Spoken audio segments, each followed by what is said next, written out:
Oh boy. Okay, let's get going. Welcome, welcome, welcome. Who do you think you are? My sense of humor. Um,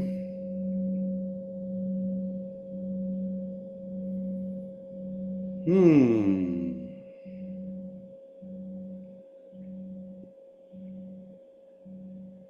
We're given a name, we're given a body, we're given a whole history.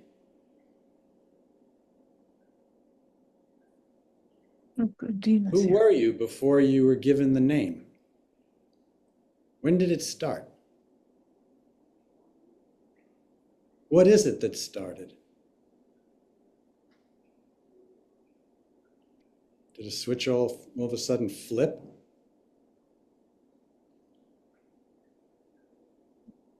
Read you something that happened to come across my radar today from somebody who writes up on Quora, who I really respect the consciousness that he's in. There's only one you. The world teaches you to be someone, to find yourself, name yourself, protect yourself, to stand out in a crowd of mirrors, each reflecting a slightly different dream. But every you that can be described is only a ripple in what you truly are. The name, the story, the body, the mind, they belong to time. They shimmer, they fade. Before you were you, awareness was already aware, still, whole, unmoved. And when you look closely enough, you find there is not one you among many, but the one appearing as you and them and all of this. The illusion isn't that you exist, it's that you ever stood apart. The illusion isn't that you exist, it's that you ever stood apart.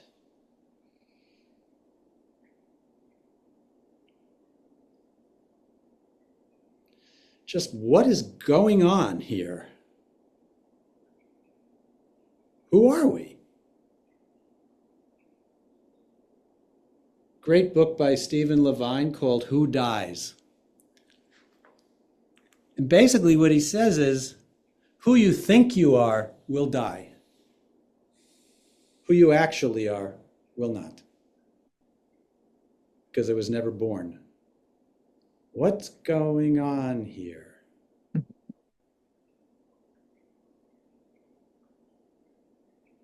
You know, when you go to sleep and you're in a dream state,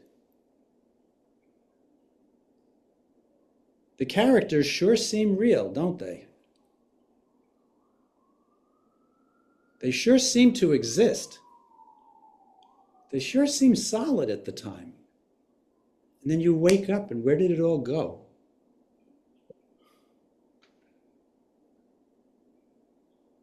It was all a projection of the one, in this case, that which you call you, into that mind. So we wake up into this state and beings, realized beings, like the cast of characters behind me over here, one of them being Ramana Maharshi, says, the only difference between the dream state and the waking state is the length of the dream. What happens after this? What do we wake up into?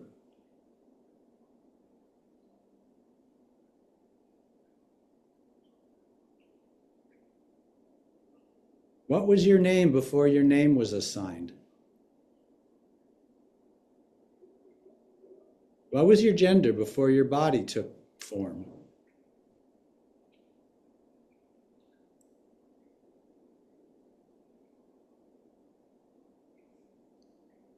What is it that was here before you took this incarnation and will be here after?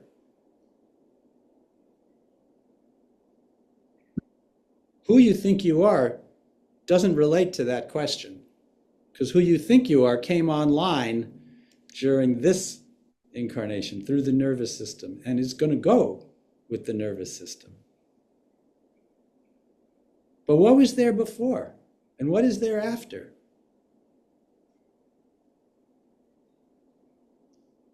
Notice throughout the curve of this life, of this incarnation, the body has changed. There's not a single cell that's in you right now that was there on day one. And yet something in you is still the same. How's that possible? Somebody loses an arm. Did they lose 1/8 of their being? No. How's that possible? The only way it's possible is if you're not the body. So let's put that one on the shelf. The body changes. Are you the thoughts? Which thought? When you start to really put a microscope on it, you start to realize the absurdity of the question. Which thought?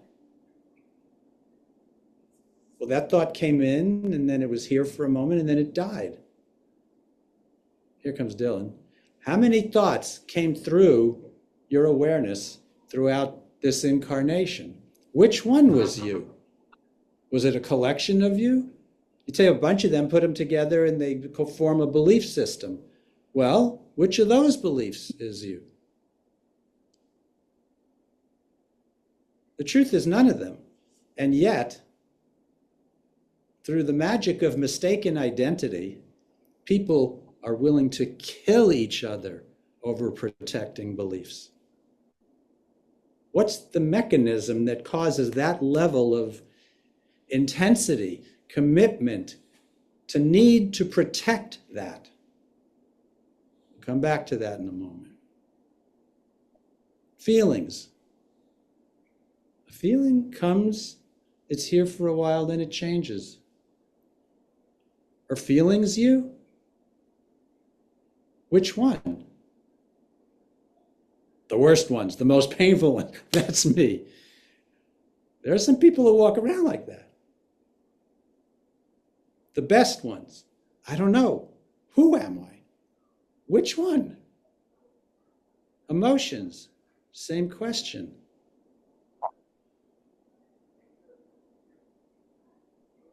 And yet, if you just take a quiet moment and look, notice a little deeper than that, deeper than the body, deeper than the thoughts, deeper than the emotions and the feelings and the beliefs and the roles, there is something that you'll notice that has been consistent and stable throughout this incarnation. It's never, ever changed. What is this? The higher self that's in all of us, right? That you know is speaking the truth. You know when you hear it and you feel it, it's dead on, spot on, that's really what is happening. And it's been there the whole time. Mm-hmm. You know, it's that the body changes and yet there's this sense. What you gave a description of that. What I want to invite you into is deeper than the description, prior to the words. Go to the essence, the essence. It comes through the feeling space, but it transcends the feeling space. What is that in you? The answer is not going to be with words, but there's something you know. It's always been there. It's never changed.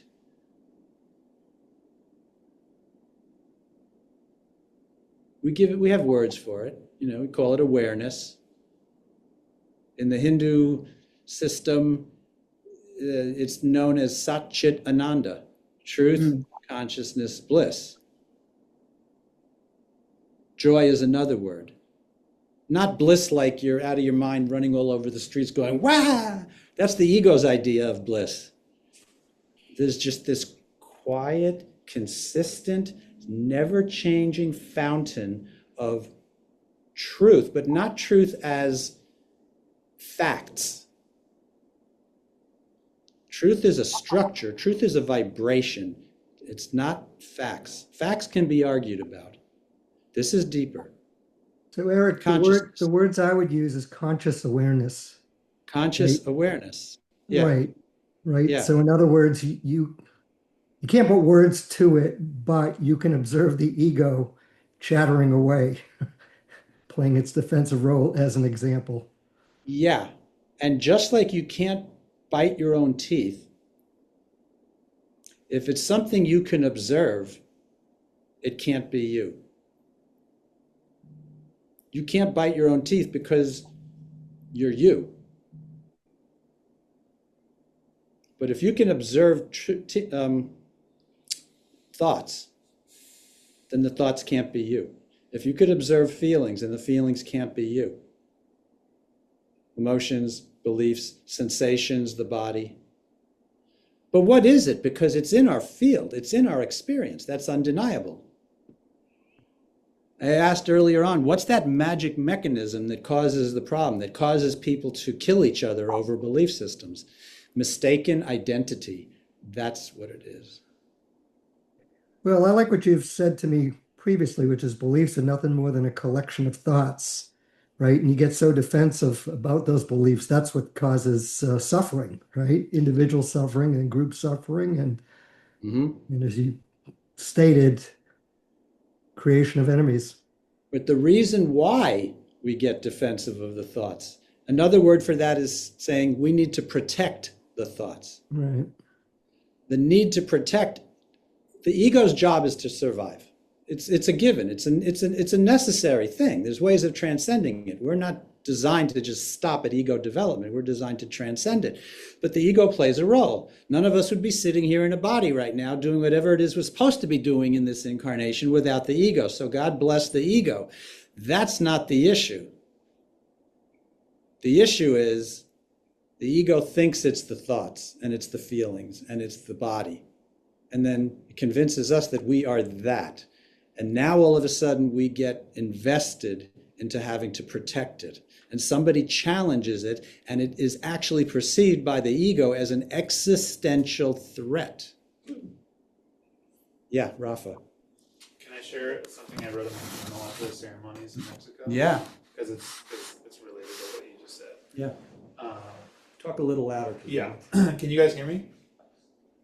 Yes. Yes. Okay, cool. So I wrote down in my journal after the first night, which I went very deep, and I wrote down, ego wants things to be true and defends them. God knows things to be true and has no need to defend any of them. Ego thinks God is an illusion of the mind. God knows with conviction it's the other way around. It has no need to defend that truth. Absolutely. Yeah. Right on, man. Yeah. Right on. It's just the embodiment of that. It is. So crystal clear. It is. Felt. Yeah. The truth doesn't fight the false. Right. Because the conviction is infinite. It's infinite. And yeah. It's that the false gets reharmonized or absorbed back into the truth when they meet. And there's all sorts of mechanisms that the ego uses to protect itself so the two do not meet. And that's where the shadow element comes in. It pushes things out of awareness. That's where the projection mechanism comes in. It throws things that it doesn't want to see or own about itself out and projects it onto others. And that's where wars come from. And so the whole thing comes down to the core of the essence of this, the title for tonight, which is, who do you think you are? What is the identity level operating here? We're taught, right? Ram Dass says we're born into a conspiracy that says, I will make believe you are who you think you are if you make believe I am who I think I am. And we reinforce it in each other. Right? Male. That's not who you are. That's a role. Engineer, that's a role. Father, that's a role. They're roles. that the ego takes on. But if that becomes part of the identity, what's going on is there's only one true identity, and that is Satchitananda, that which never changes. The true identity never changes because truth never changes. And what we are is the truth at a deepest level. But we put on this spacesuit that includes the operating system, which is the ego, and it is confused. It's not malicious. It's just operating out of ignorance. And there's all sorts of fallout from that. Yeah. Something I've sat with since having these awakening experiences that I'm still trying to reconcile, which I'd love to know your thoughts on, is my interpretation of like Satchitananda and just like, infinite awareness of consciousness, emptiness in Buddhism, whatever you want to call it. Mm-hmm. And my experiences, which, are mystical in a sense, of being in the conscious seat of the creator, Mm-hmm. which is an animating force. Mm-hmm. Like, it doesn't identify as nothing, it identifies as everything, Mm-hmm. creating itself in infinite patterns in every direction, Mm-hmm. with conviction. Mm-hmm. And to me, that it feels a little different than Satchitananda by definition. It's like it is a real animating infinite identity with literally everything as it's creating itself, versus anything that can be perceived is therefore not me because I can observe it. You see what I'm saying? Maybe I'm getting caught up in the nuances of the definition, but I'm curious what you think.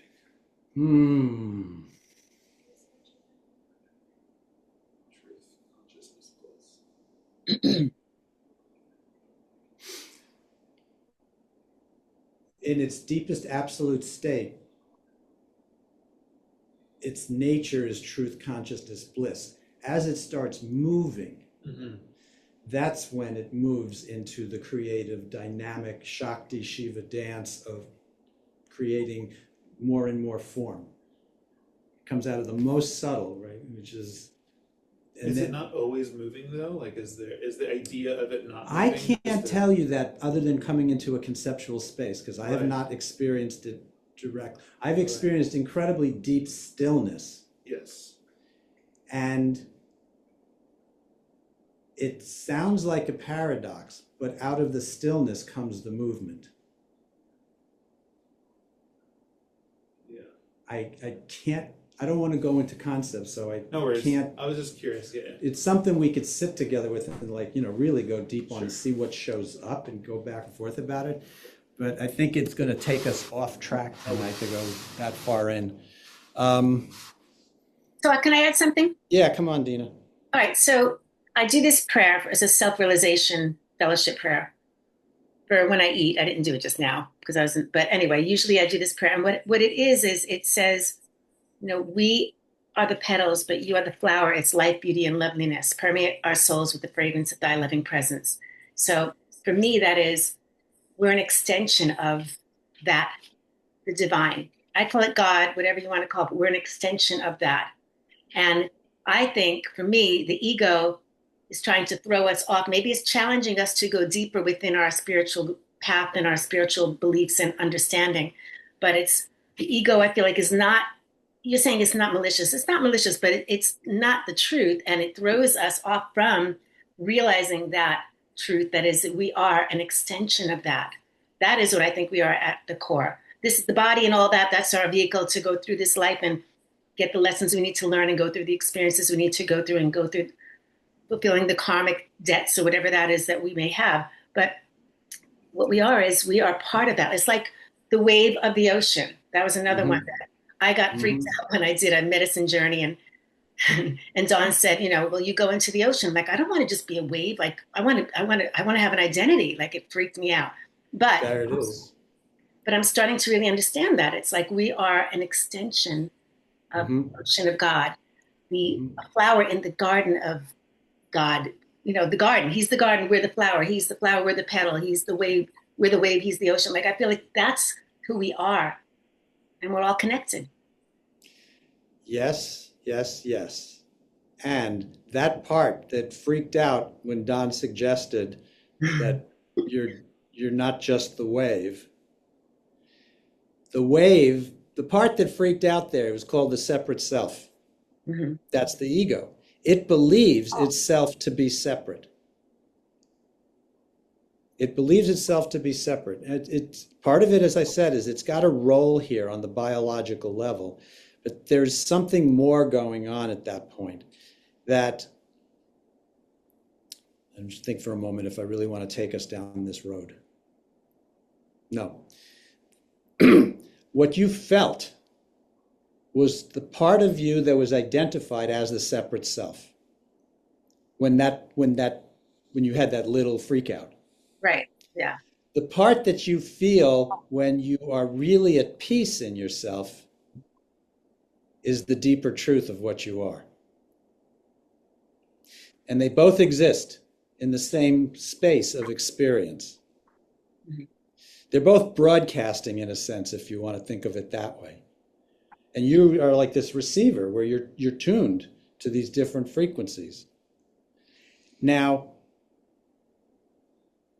I want to come back to the issue of mistaken identity because this is crucial. You will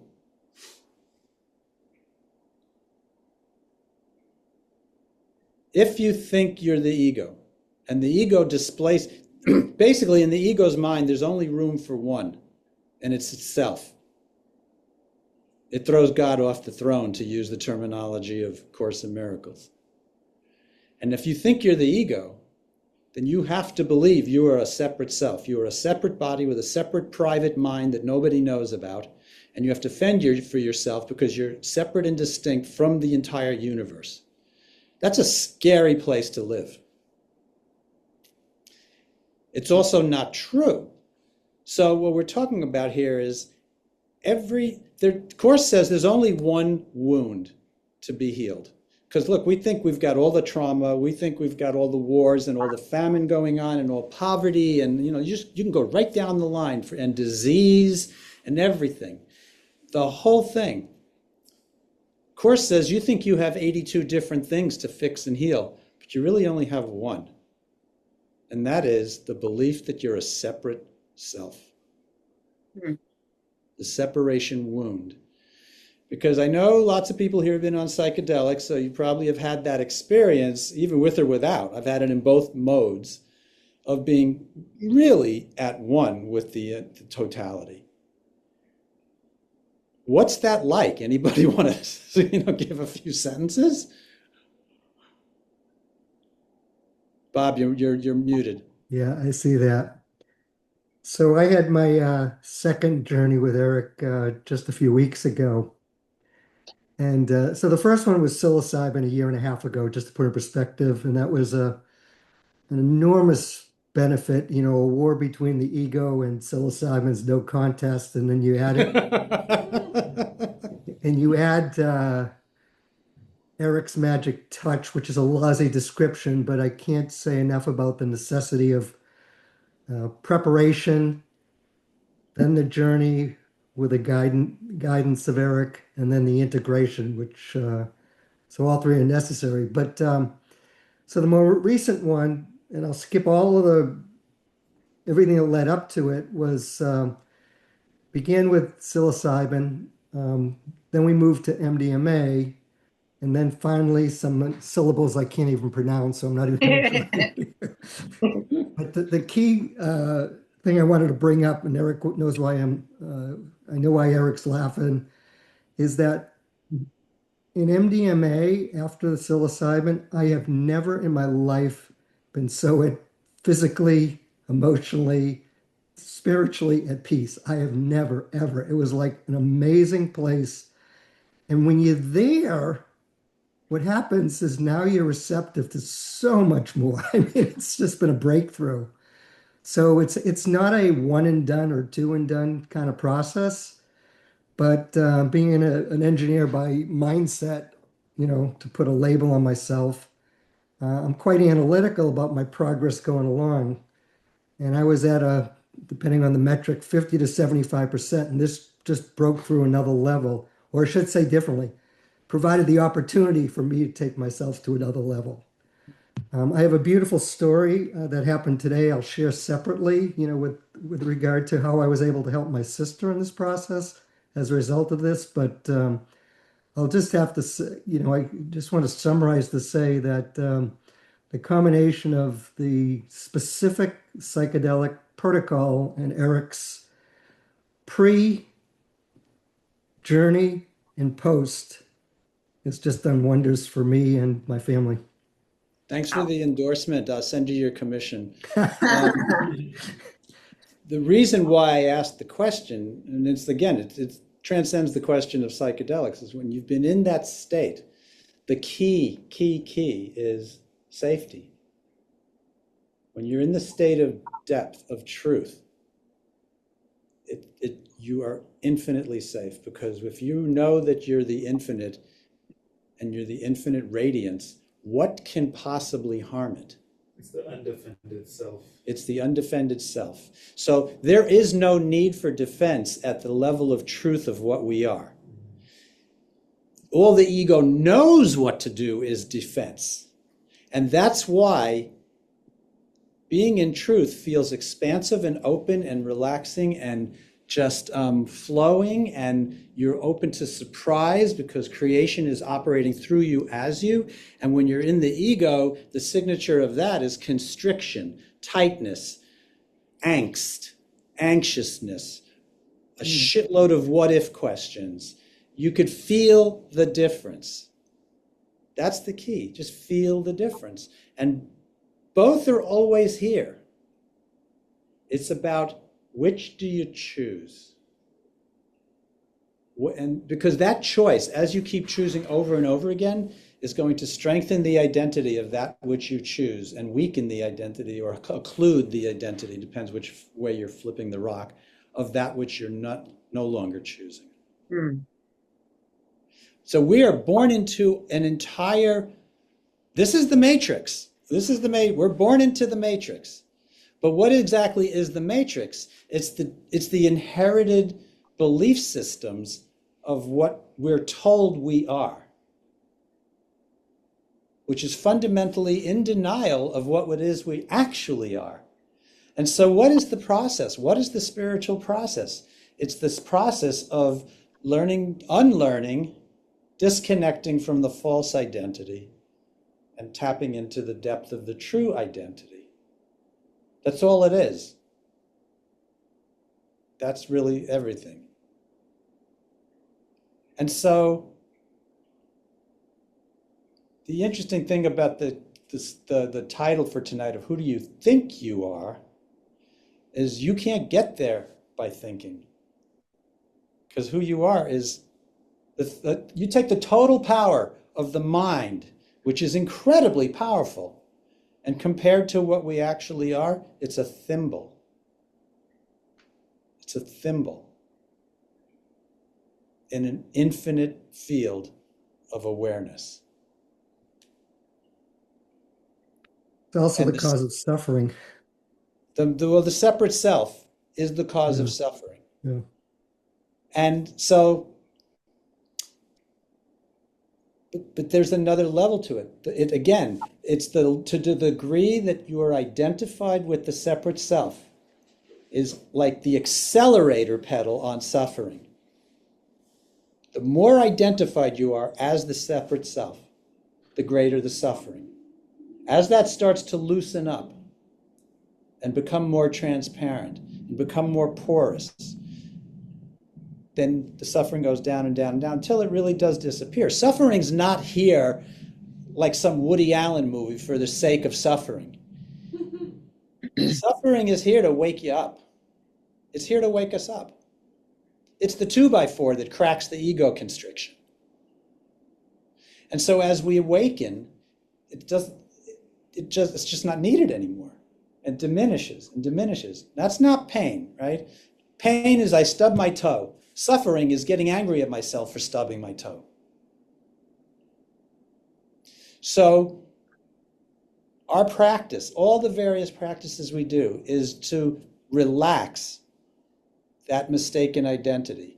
Now, you don't have to go finding what you are. Because think about this. If the totality is the totality, and the ego is a mind construction, it's a hallucination, it's a mind construction that thinks it's separate, what is it actually separate into? Think about that. Is it even possible for a true separate self to exist? What would it be separate into? How could it be separate from all there is?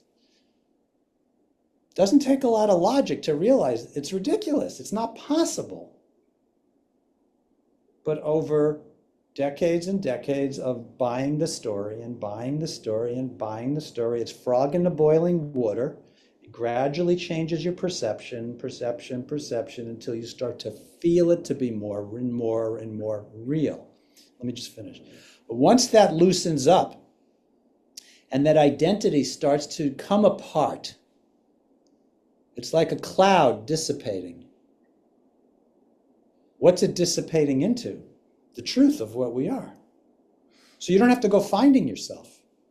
Just be willing to let go of the definitions of what you're not and let the process run. Yeah, Rafa. Try to find a way to articulate in words, but ego or the separate self is an extension of conceptualizing duality of any kind, and conceptualizing duality or generating the illusion of duality seems to be like a biological requirement of the mind to operate and survive in a certain sense in this form, in this dimension. Right. So it's not, I think part of what I let go of in a recent ceremony was not fighting that, because it's doing its job. I mean, that is creating concepts and labels of things is the way for the biology to have some semblance of operating within this dimension to continue perpetuating its survival and reproduction, etc. And it's, yes. And even though it is illusory and it's generating, including its own separate self, because ultimately, like, everything is connected. But that's a really important point. Duality is an artifact of the it's created by the separate self and the biology and the neurology. Right. It's the nature of this plane. Don't try to get rid of it. Right. There's this, the ego will abuse every spiritual concept, guaranteed. And one of the ones it loves to do these days, because it's a big buzzword, is non-duality. And now you feel like non-duality good, duality bad. It's like when the New Age community discovered that feelings are actually important. It would go, get out of your head. Head is bad, feelings are good. No! That's just pitting the duality against itself. You know, left is bad, right is good. No, none of it. So what happens is, however, and we can go down this road for like a long time, and I got a pretty 45-minute or so meditation I want to make sure we do tonight, because it's really good for this. And of course I'll have the link to it in the notes when I send it out. But this is important. I want to get to this. The ego's job is to survive. That's a good thing if you want to be in a body and you want to do the curriculum that we're here to do. However, it takes it too far. What it's trying to do is it's trying to keep itself going. Now, here's the thing, and I'm not going to go too far out of the way of what I'm about to say, just like trust me in what I'm saying here. And we can follow it up with it at, any other kind of satsang. And if you have ideas for satsangs, shoot them over to me. But this is really coming into just a practical, incredibly powerful idea I want to leave here. The ego cuts itself off from the whole. The whole is, what's the nature of the whole? We said Satchitananda, but there's another word in English that's really the love. It's the fuel of the universe. It is it's life. It's capital L. It's capital L life, capital L love. It is the only thing that is the life force. But if the ego cuts itself off from source, it's cutting itself off from the only true source of energy. Where does it get its energy from then to sustain itself? Drum roll, please. Fear. Fear and drama. Now, this is going to, once I finish this, you're going to understand exactly why the world is the way it is right now. More than it's always been, but right now especially. The ego is a parasitic, has a parasitic need for energy. It has to get it from somewhere because it's cut off from the true source. So what it does is it looks at the polarities and the dualities, and it starts a war, it starts a fight with it. So it's out of fear, it says, I'm going to keep you alive. Pay attention to what I have to say. Look out for that and that and that and that and that. And so what it's doing is it's creating drama through that mechanism to get you to stay hypnotically focused on it, because you're the source. Your awareness is still, whether you're in touch with it or not, is still connected to the source of all there is. But if you're constantly focused on that which the mind structure of the ego tells you to stay focused on, it's getting you to basically lend your energy to or give your energy to it. And then it mucks it all up and feeds it back. And this is why it feels so bad, because it's all out of disconnection. It's out of connection. So it depends on your focusing on its belief that it can keep you safe, that you need it to keep you safe. Part of it is built into the biological, neurological system. However, we are designed to be able to transcend that. And if we couldn't, none of us would be sitting here talking about this right now. This awakening process has been happening. It's not on a person level. It's just the whole thing is turning on. And then it's just a matter of who's resisting it and who's saying yes to it. So we have this duality level over here. If you're identified with the ego, your only choice is to live in duality. That's it. But there's no escape there. You will constantly be ping-ponged back and forth, back and forth, back and forth. Look at the political system. They go from the left to the right, to the left to the right, as if there's a way out. But there's not. And you can map that into the entire duality system, because the duality system and the ego's limited perception says the answer must be on this horizontal line of duality. So it's constantly in motion looking for it. But that constant motion and looking for it is part of how it's parasiting your energy to keep its own energy field going. Mm-hmm. Where's the way out? Vertical. Being in the here and now. Well, one more important thing. What's on that vertical duality line? Time.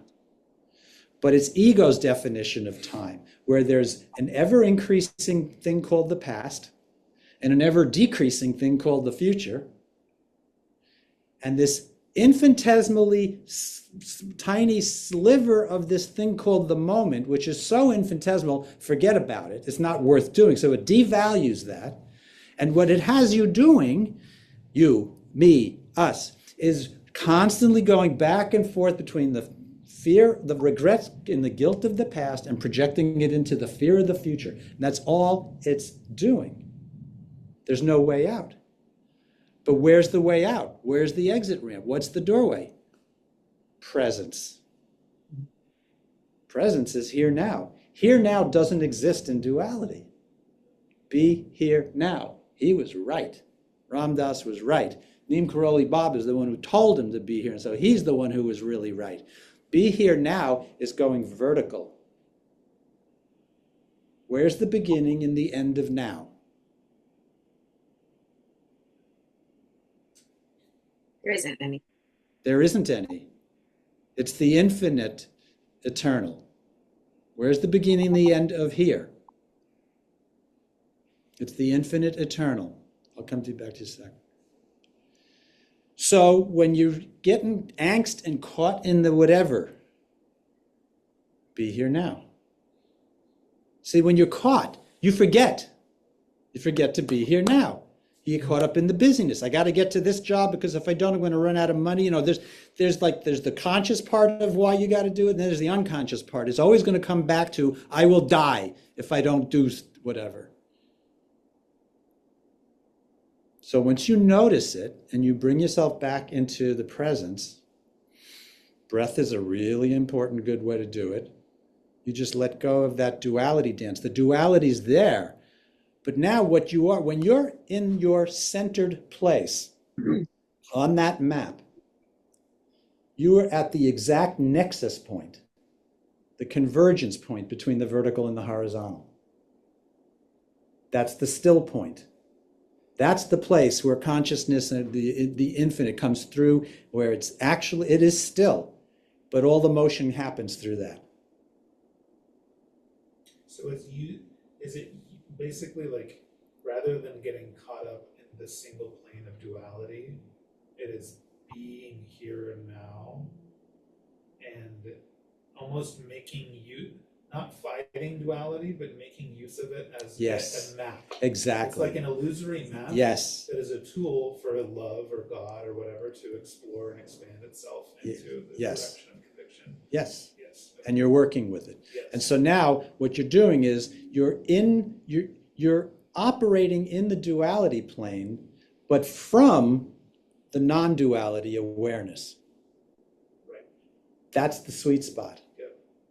That's where everything can happen. That's really where you can start to experience, which I pretty much experience more and more and more and more, where I'm not doing anything and everything's getting done. Because the I is the one that moves in the duality, but I'm not that. And this is a whole separate conversation for a separate time. But this is that place right there in the nexus between the vertical and the horizontal. That's the doorway, is be here now.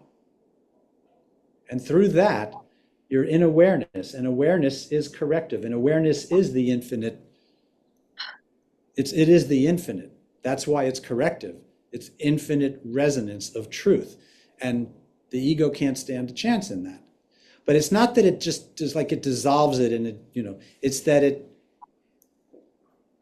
the resonance of the infinite starts to affect the resonance of the ego structure and brings it more and more into alignment with truth. And as it does that, itself can relax because it's now in right relationship and it's now a tool of the infinite instead of at war with the infinite. And that's the end of the conflict inside. That's it.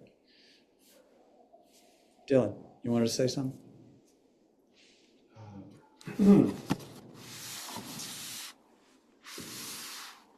The ego structure, as you say it, the image that comes to my mind is sort of a frictionless sphere where the ego is contained on the inside, and its projection is sort of it experiencing itself and pushing the furniture around would be, okay, I'm, on this axis, the horizontal, and maybe even a bit sometimes on the vertical if I can use some spiritual truths to my own advantage from the ego standpoint.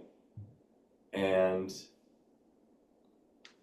that the sphere maybe has like an opacity meter, that as I have more and more awakening experiences, the opacity decreases like a slider, and I'm like more aware of the infinite and whatnot. But what's interesting is that there are occasionally experiences, for me it's pretty much only been through psychedelics, maybe one or two non-psychedelic experiences where it's just opacity goes to zero, and I'm just in other words, it's fully transparent. Fully transparent. Yeah. Fully transparent. Yeah. And the experience of extreme bliss, extreme safety, extreme presence comes through. Wow.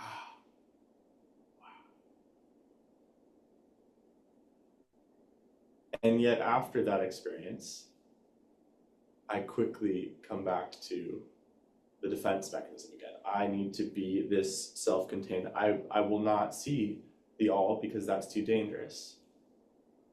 I'm confused why we do that. Why would the ego want to do that? It's not the ego that wants to do it. It's the locus of your own consciousness at this point in your evolution that goes back into the identity of the ego. It's the identification with the ego. So what happens is with psychedelics, and then I'm going to shift gears soon because this is a really good conversation. We're going to continue it. Psychedelics, number one, you know the state is always temporary. So we know how to make use of it. We're learning, this is a technology. We're learning to work with the technology. And it's a necessary technology if it's something that, you're attuned to. Because the ego has such a tight control, the identification as the ego is the thing we're talking about that has such a tight control. So you take some psychedelic and it just temporarily dissolves the ego. That's called ego death, right? And so there's nothing else in that moment that you can identify with but the infinite, and that's why it's so blissful. But the moment the ego starts to come back online, the locus of your identification is still right here. So let's say it's right here, just at the center of whatever this thing is, right? And you're bouncing up against the encapsulation or the sphere of the ego. But now you just took a psychedelic that just temporarily dissolved the ego. Well, there is nothing now holding back your awareness of the infinite flow. But you didn't move the locus of your identification necessarily in that moment because you're too busy having fun being in bliss. And so now the psychedelic wears off and the ego starts to come back online and you're still in the same place you were and all of a sudden it's tight as hell again. So the work is psychedelic space is where you get an opportunity and your nervous system gets an opportunity and your brain gets an opportunity by virtue of putting the default mode network to sleep. The rest of the brain that cannot normally talk to each other can talk to each other. And so there's an informational exchange that says, hey, there's more opportunity and possibility here than I ever thought there was. And now that goes away. Now the real work starts. Now you have to integrate all of it. That's why integration is super important. I know psychedelic practitioners that don't believe in integration. To me, that's abuse. That is malpractice, because that's a good way of keeping your clients dependent on you. I need another hit. That is, to me, that's malpractice. So the point being that you have those experiences and then you get to work with integrating it. And the integration is a process of, more than anything else, the shift of identification, which is a gradual process. Because if you could achieve the entire full shift of identification right now, your nervous system couldn't handle it. Because the amount of current that would come through and in is really intense, which you experience on psychedelics. It's not a sustainable state long term until your nervous system is ready to handle it. That's why Neem Karoli Baba can take 1,200 micrograms of acid and it has no effect on him, because he's already in a state beyond that. I know that's why in my 20s I was working with psychedelics and I got a very loud message to stop. I mean, so loud that I had this acid in my hands that I took out of the fridge and I was doing some work with it, and it's like this voice came in and said, yes, you can handle this. Because one of my questions was, can I handle what's under the hood, meaning the unconscious? And this very loving, firm voice came into my mind. And it said, yes, you can handle this, now stop. And I put it into the fridge. I go back the next day to look for it, and it's gone. I got the message. 40 years later, I was ready to start working with it, because in those 40 years, I was doing the inner work to clear my nervous system enough that it could handle the next level of current that being in this space was going to bring in. And so it's a compassionate thing. And people who push too much too fast, first of all, what is it that's pushing too much too fast? Cut to the chase. It's the ego. I want enlightenment now. But it doesn't realize that enlightenment is the death of it. So it's playing a kabuki dance. It's going to distract you. If anything really starts moving towards that state, it's going to pull the legs out from under you. Okay, so the work is the shift of the identity. Hey, Eric. Working with the infinite, because it's the only one that has the knowledge and the power to get you out of, right? Einstein said you can't solve the problem from the level the problem was created at, which is the ego. Yeah.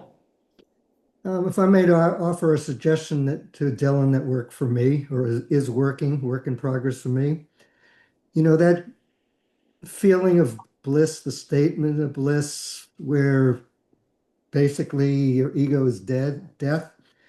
that becomes a real opportunity. And the way I am approaching it that you taught me that's working, sorry for the sales pitch again, but is asking yourself a very simple question, which is, who am I? Which is So what? as Say it soon, again. who am Yeah. I? Yeah. Right? In other words, you're in this great state, and then all of a sudden something comes at you. It may have been something from the past, it might be something new, and you're ready to go through this default approach of fighting it, right? But if you're able to stop yourself and ask yourself, who am I? In other words, default to conscious awareness, it's so much easier to dissolve. Now, it doesn't happen overnight, but I've made pretty significant progress, even just in the last, few weeks. So I don't know whether you're planning to go down that path to talk about. Well, you're segueing it perfectly for me here. Yeah. The mechanics of working with who am I, that's what the meditation is for tonight. Right. So we're going to get a direct dose of it. And it's really, it's the most direct path that I've found so far to cutting the mistaken identification with the ego and stepping back into true self. You just keep doing it again and again and again and again, and it gradually shifts. Let's put it on.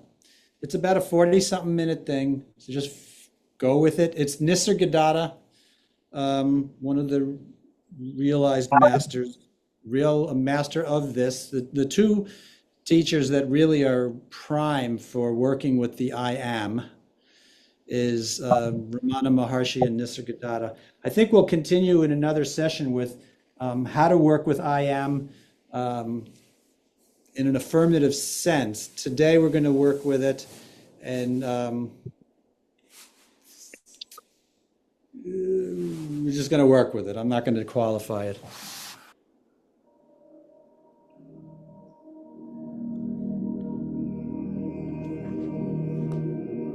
How to practice with the I am, Is that better? as taught by Nisargadatta Maharaj. Yes.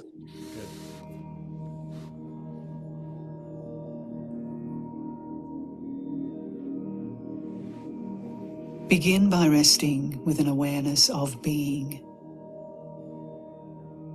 or simple presence.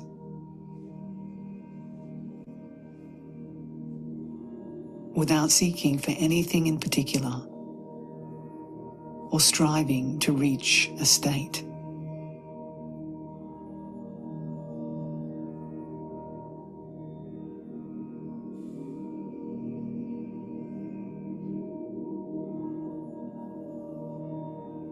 Maintain this awareness and ground yourself in the knowledge that you are.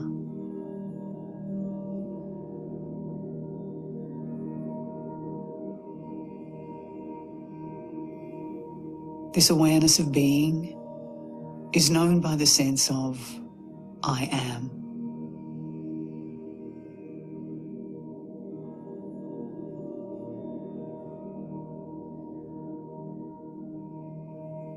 The I am is not a thought, but the very feeling of existence. The basic sense of being that arises before any specific identity or experience.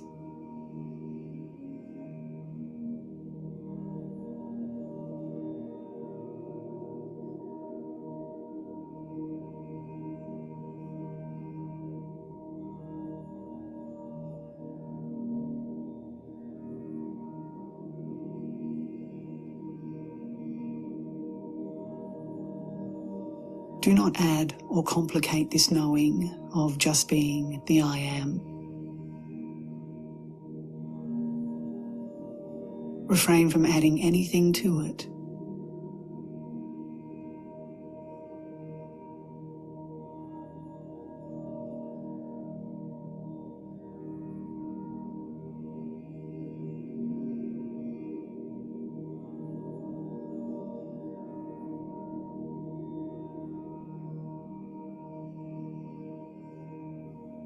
the very moment you start thinking about anything else, you can rest assured that there have been add-ons to the basic I am, and it has lost its purity.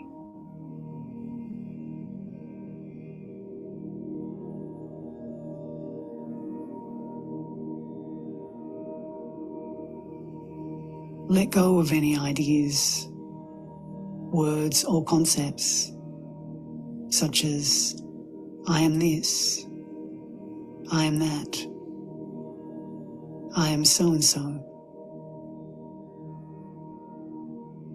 They are all contaminants and do not go with it.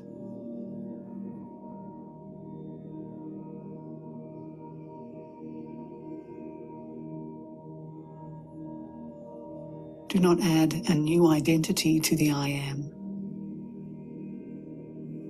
or claim it as an attainment.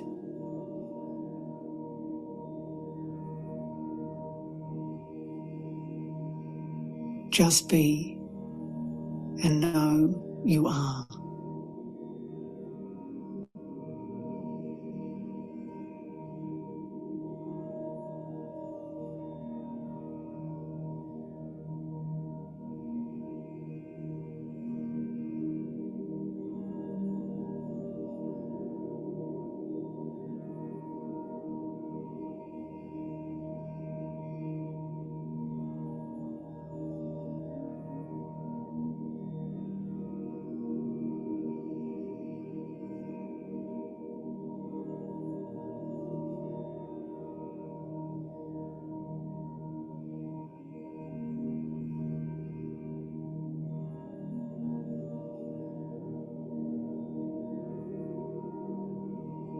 Do not be distracted or allow your attention to wander.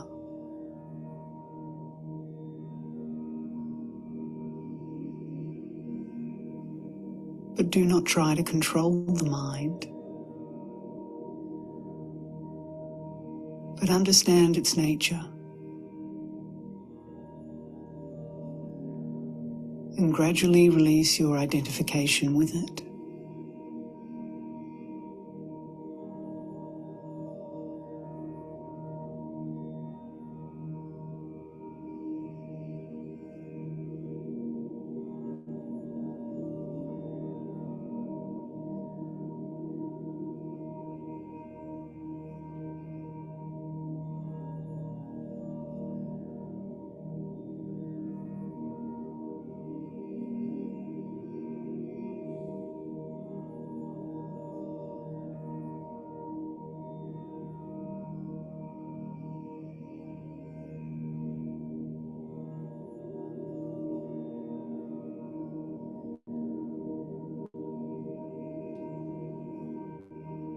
Your only capital is the I am. It is the only tool you can use to solve the confusions and illusions of life.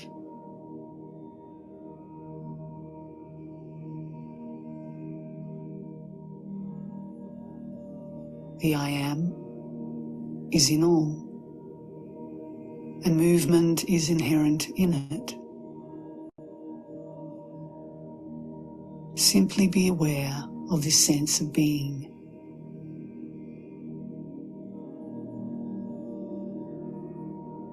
Dwell on the sense of I am in a relaxed and open way.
Allow your attention to naturally deepen this way and maintain your interest and inquiry into it.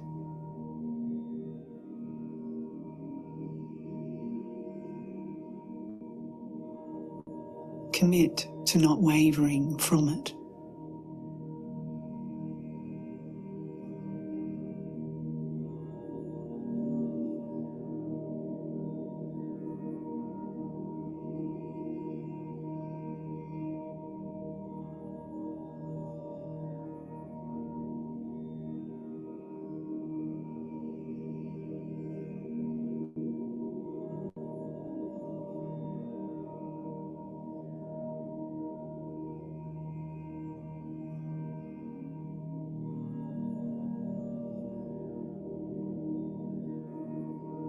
Stay with this knowingness, I am, without words, and every secret of your existence will be revealed to you.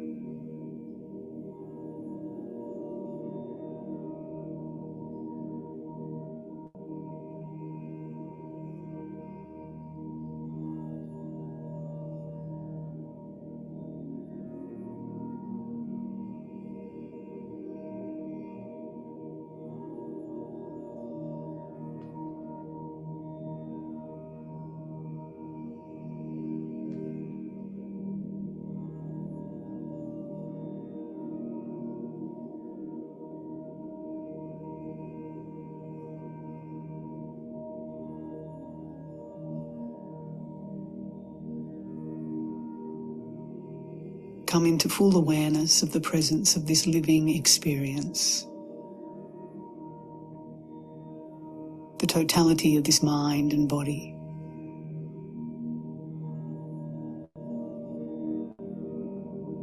Ground your awareness in this. Remain alert and mindful of the energy of your beingness.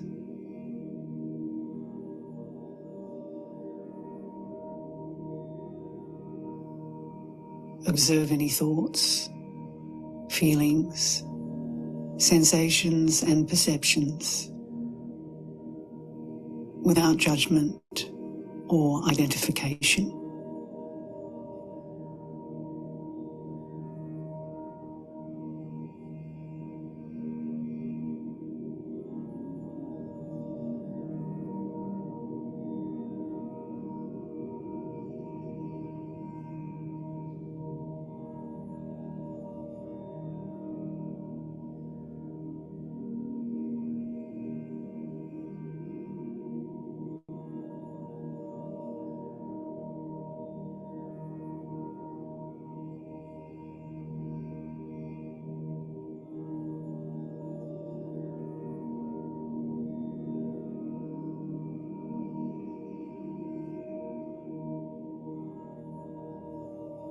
In the beginning, use this observation of body and mind as a tool for experience and understanding.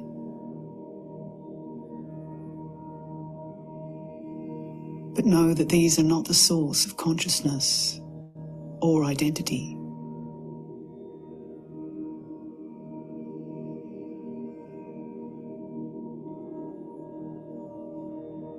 Recognize the body and the fleeting mental impressions as just transient forms and phenomena.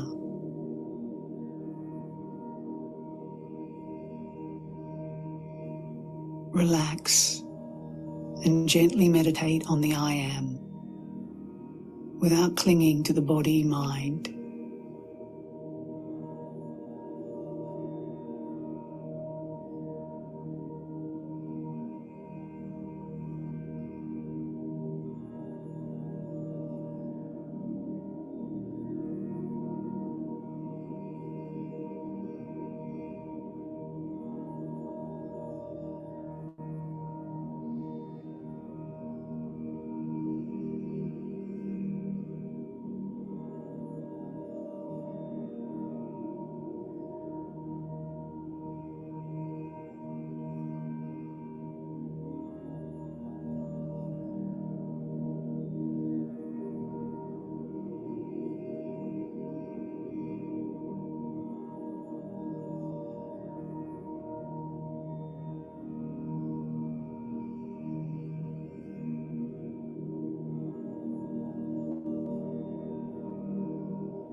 Grounding your awareness in the body is not about clinging to physicality, but about recognizing it as a temporary vessel for consciousness.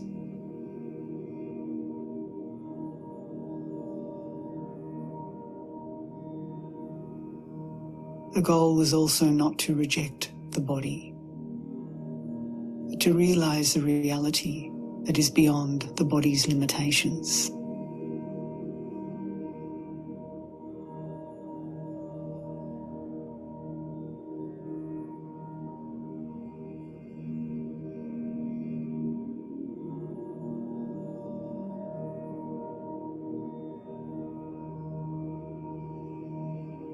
You can observe and know the body, so you are not the body. You can observe the breath, so you are not the vital breath. Know yourself as the witness of the body and mind.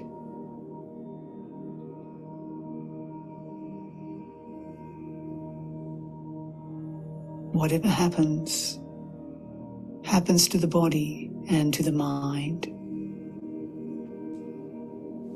These are only instruments. Let it happen.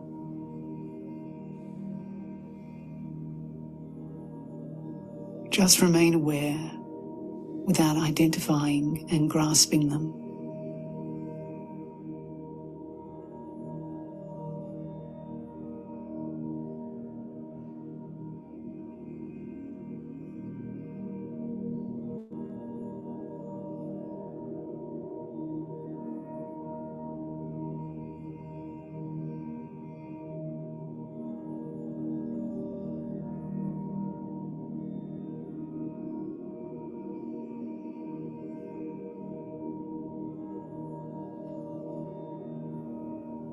In the same way, you are not the consciousness, but first you have to become one with the consciousness in order to transcend it.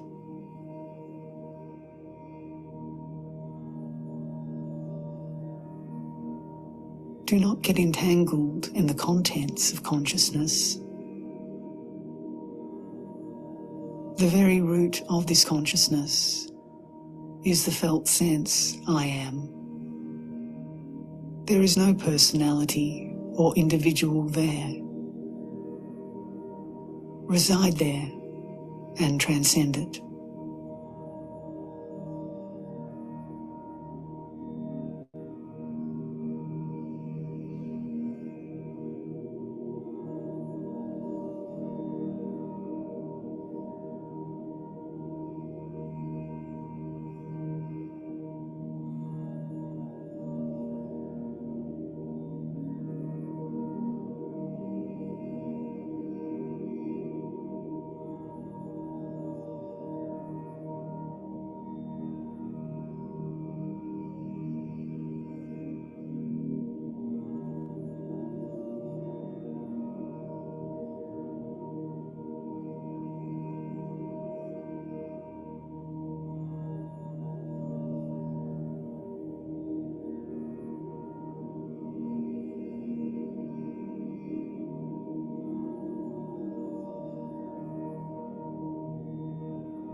Inquire into the nature of the I am. This is not an intellectual exercise, but a direct, intuitive investigation into the feeling of being.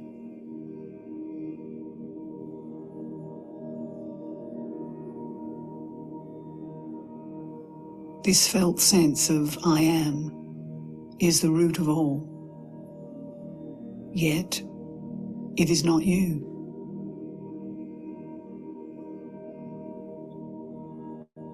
Rather, it is a means for knowing and understanding reality.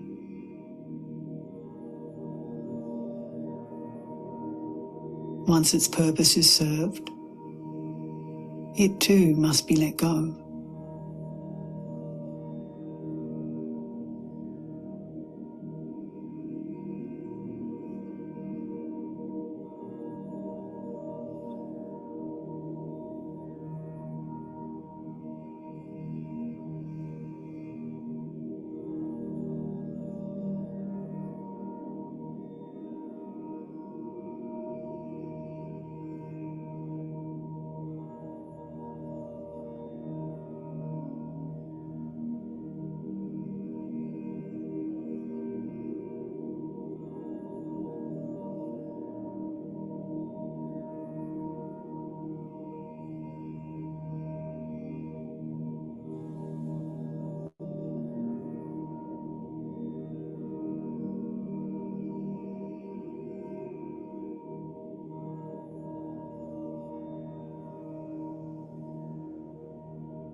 This I am is impersonal.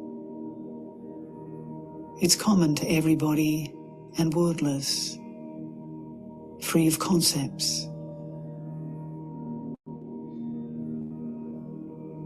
The moment you came to know that you are, you did not know any words or language, which came later. You were definitely sure that you are. After that, then everything else comes to be. Not before that. The I am lies at the very base of everything. It is the root and cause of all appearances.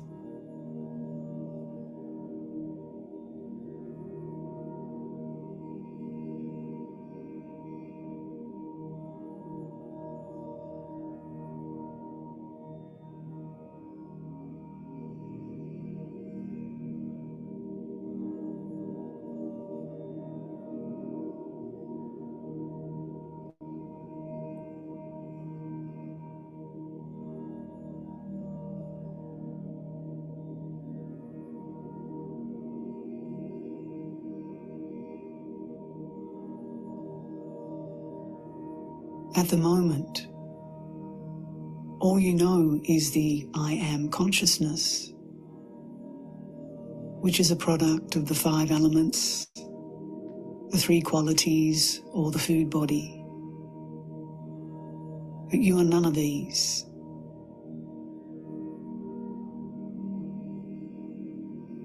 The I am itself is an illusion.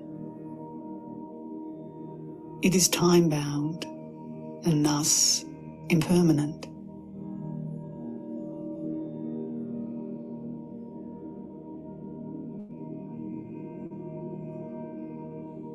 It is like a dream which has spontaneously appeared on you, and one day it will disappear.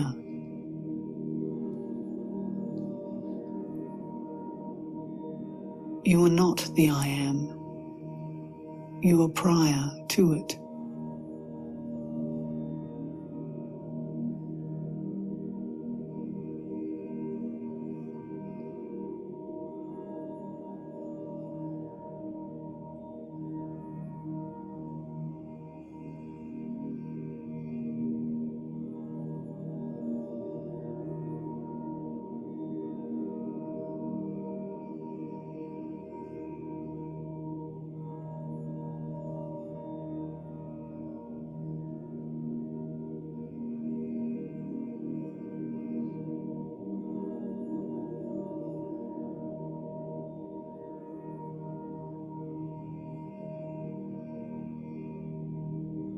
The I am is your greatest foe and greatest friend. Foe when binding you to the illusion as body. Friend when taking you out of the illusion as body.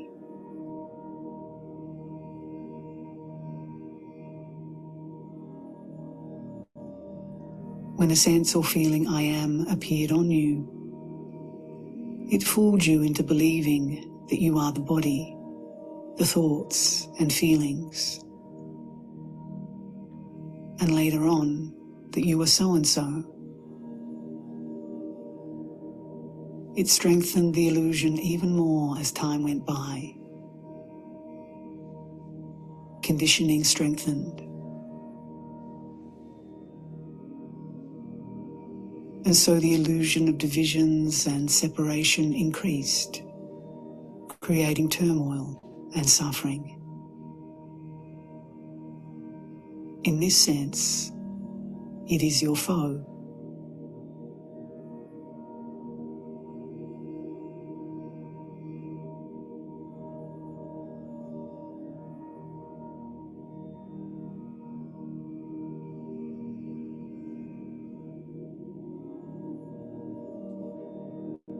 But now the Guru tells you to come back to the I am. understand it. Stay there. Make friends with it. Or rather, make it your guide, your God, or guru.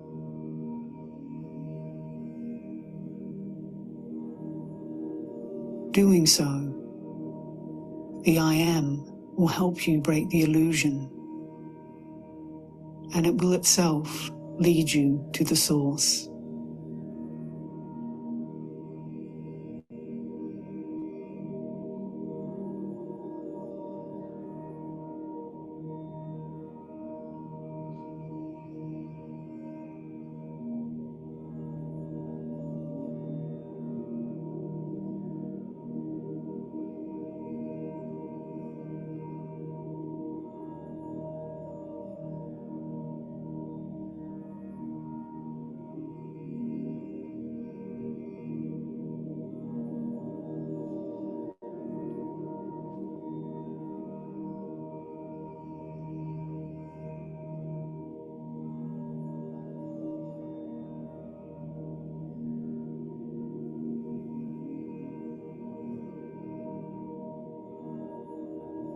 Having understood the nature of the I Am in its various dimensions and guises, stay there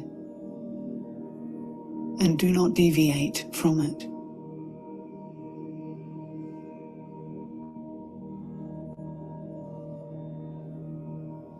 Just keep in mind the felt sense of naked, unadulterated presence.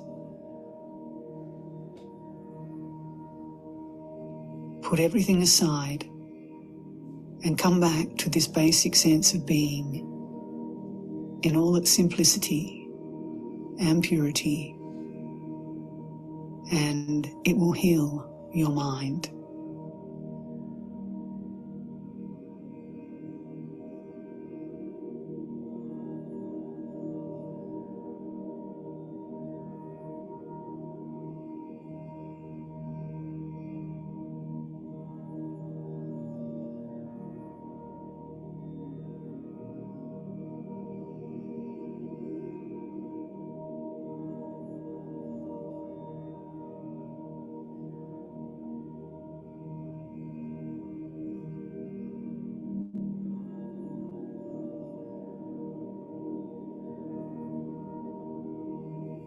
The I Am is the first ignorance. Persist on it, and you will go beyond it.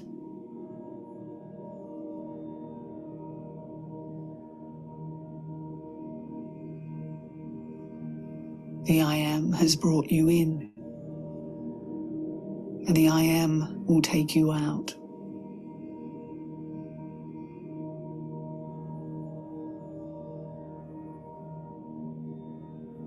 The I Am is the door to liberation.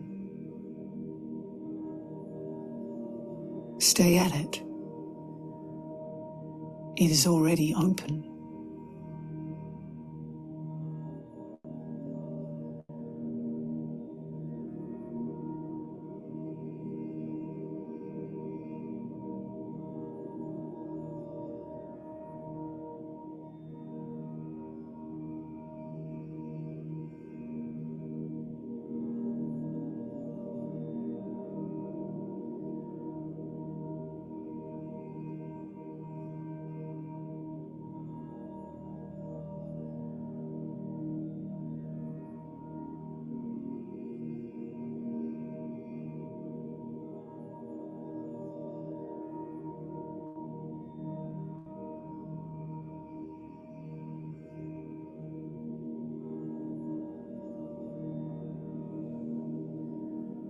True liberation comes from moving beyond this I Am experience to a state of knowingness.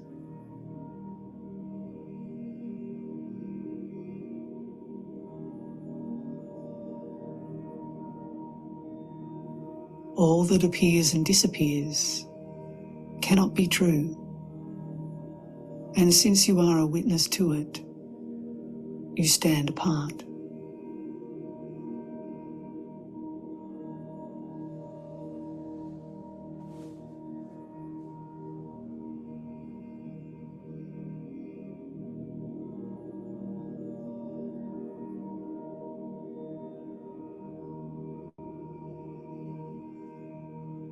you have to realize that you are not the body, all the knowledge I am.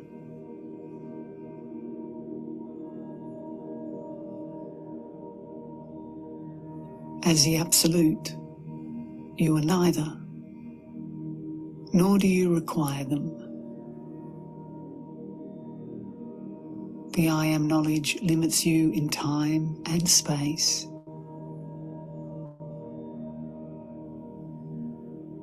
In understanding the unreality of the I Am, you are totally free.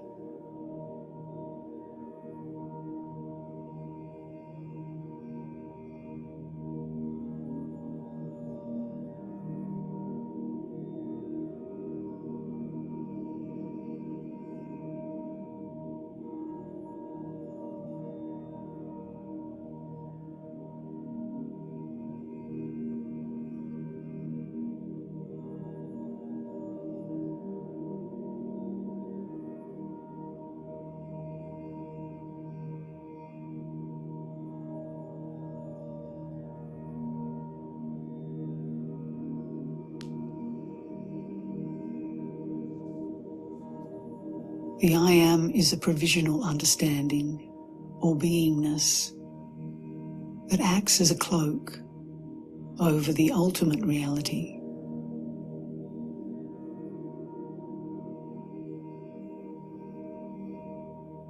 While it is the first step in spiritual realization, ultimately it is something to be transcended.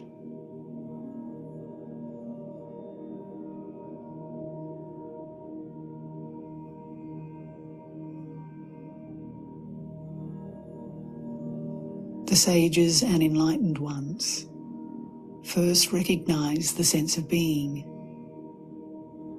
then abided in it through meditation, and finally transcended it to reach the ultimate realization.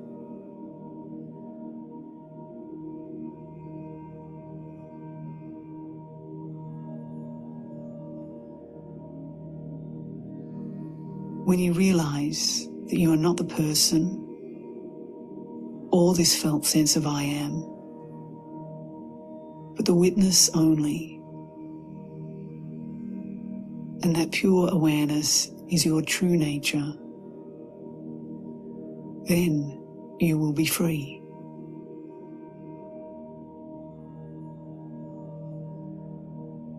That knowledge, which knows change, must itself be changeless. It is unborn and deathless.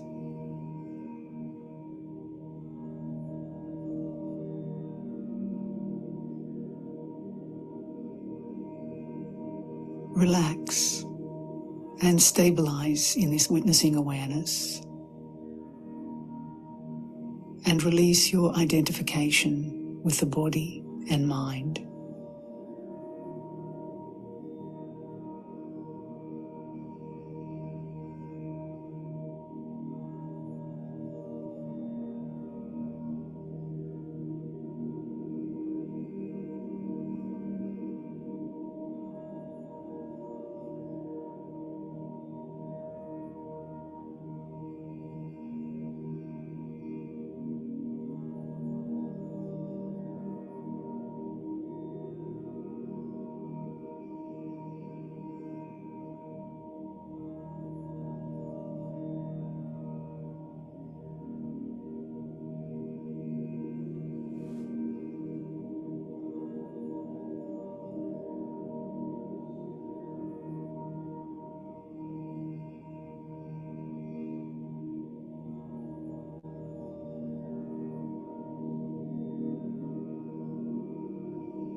As you stabilize in the consciousness, this passion for the body and for the expressions through the body occur simultaneously.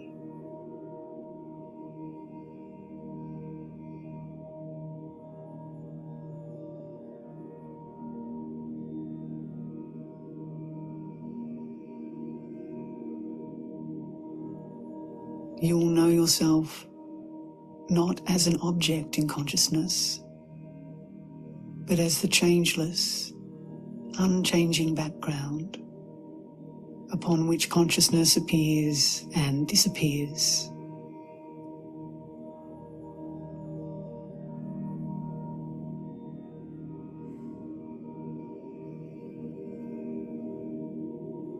Appearance and disappearance, birth and death. These are qualities of I am. They do not belong to you, the Absolute.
You must abandon all that you think you are and all that you think the world is to know what truly is.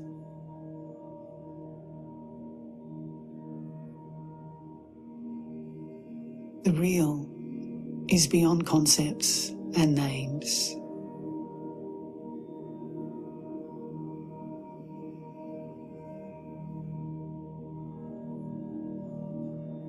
Immortality is freedom from the feeling I am.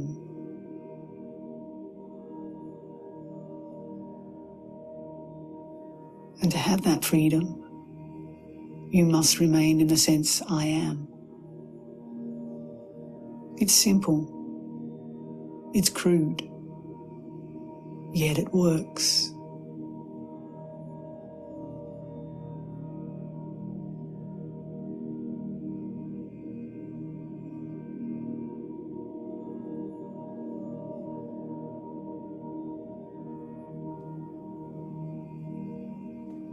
Who or what can know the illusory state I am?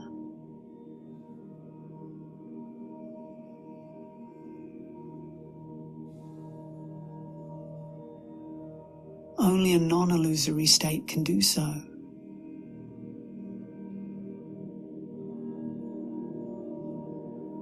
This non-illusory state is the awareness, the Parabrahman, the Absolute.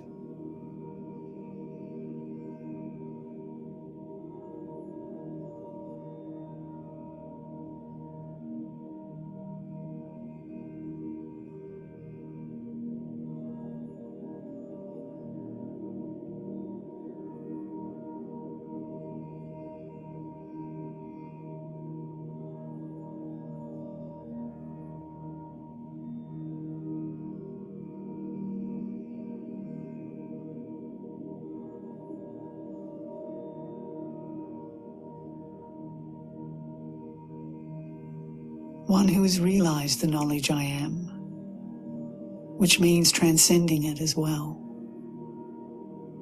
For them, there is no birth or death, nor any karma.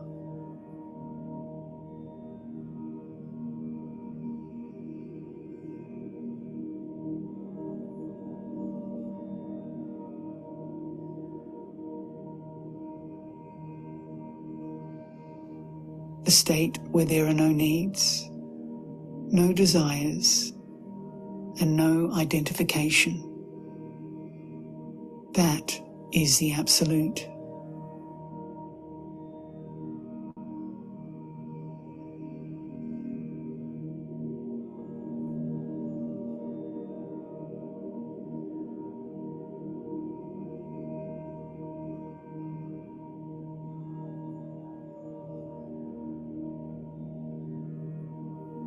The highest type of rest is when I am and I am not are both forgotten.